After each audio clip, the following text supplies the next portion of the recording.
નમસ્કાર મિત્રો, એક ભારત ન્યૂઝ મીડિયામાં આપનું હાર્દિક સ્વાગત છે।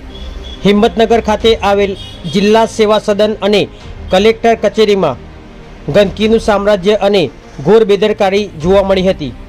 જિલ્લા સેવા સદનમાં કલેક્ટર સાહેબ શ્રીની ઓફિસ આગળ આવેલા પીવાના પાણીની ટાંકીની બાજુમાં વોશ બેસિનમાં લોકો દ્વારા મસાલા ખાઈને થૂંકેલું જોવા મળ્યું, તો બીજી બાજુ પીવાના પાણીના ટાંકો હતો, પરંતુ શોભાના ગાંઠિયા સમાન હતો। પીવાના પાણીના ટાંકા ઉપર મુલાકાતીઓ માટે પીવાના પાણી તો ઠીક, ગ્લાસની પણ સગવડ ન હતી।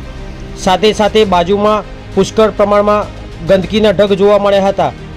અત્યારે તાપમાનનો પારો ઘણો જ ઊંચો જઈ રહ્યો છે, ત્યારે કલેક્ટર કચેરીની મુલાકાતે આવનાર મુલાકાતીઓનો ઘસારો હોય છે, ત્યારે પીવાના પાણીની વ્યવસ્થા નહીં અને ઉપરથી બાજુમાં ગંદકી જોવા મળી હતી, તો બીજી બાજુ આગ બુઝાવવાના ફાયર ફાઇટર પણ એક્સપાયરી ડેટના હતા।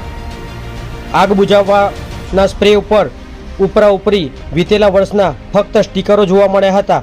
તેનો મતલબ એ થાય છે કે એના એ જ આગ બુઝાવવાના સ્પ્રે પર નવા સ્ટીકર મારીને શોભાના ગાંઠિયા સમાન ભરાવી દેવામાં આવે છે।